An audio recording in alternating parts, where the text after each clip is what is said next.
Hey, how's it going, everybody? BurntBrian here, and in today's beer review, we're gonna boldly go where no man's gone before. So, come along and catch a buzz with me.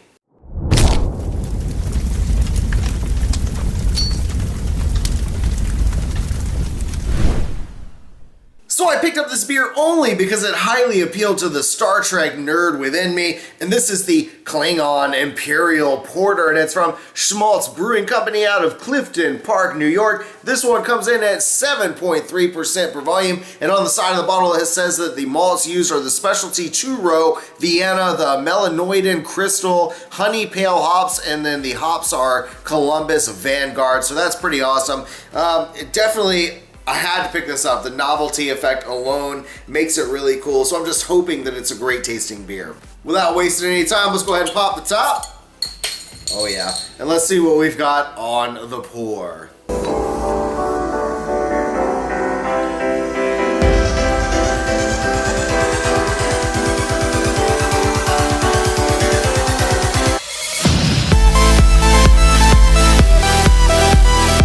As far as porters go, it's definitely a nice looking beer. It's got this light brown, sort of copper, very dark, dirty, copperish kind of color to it. You've only got about maybe 1.5 fingers of head there, and it's a very light head. I'm not sure if there's gonna be much lacing or if it's gonna stick around or not. As far as the aroma goes, I mean, you get some typical porter aromas. You've got chocolate notes, you've got those toasted malt kind of characteristics coming out of there.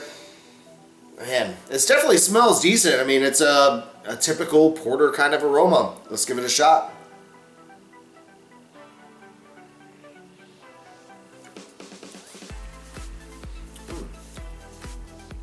Very smooth. I gotta say, as far as the mouthfeel goes, it's a very light, easy drinking beer. So this is something that you could, a lot of porters are similar to stouts in a sense. They're just a little bit lighter, smoother, easier drinking. They still have the toasted malts in there and whatnot, but I don't know, they tend to be this crisper kind of beer, which is exactly what this is, but at the same time, man, I don't know, let me give it one more taste.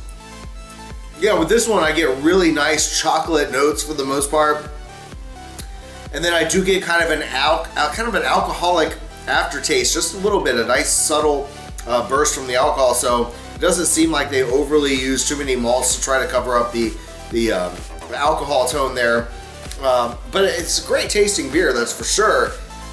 To me, it's more of a novelty in a sense, but as far as porters go, it is smooth. It's kind of on the border of a porter, and I mean, I guess with the hops used, almost like a red IPA in a sense. It's very close to the two. But anyway, my opinion can always change from first sip to last. You guys know the drill. I'm gonna sit back, relax, sip on this thing, see if some flavors come out as it warms up, or maybe some die out, and I'll be back to give you my final thoughts at the last drop.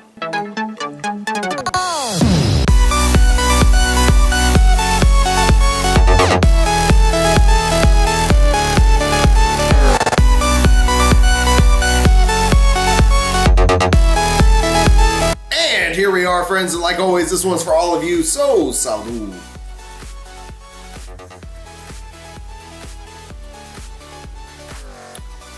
So as this beer warmed up, a lot of characteristics mellowed out, but it just kind of leaves a not very pleasant taste in my mouth. I'm not sure exactly what it is.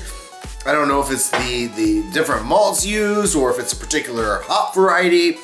There's just something in the aftertaste that I'm not particularly fond of.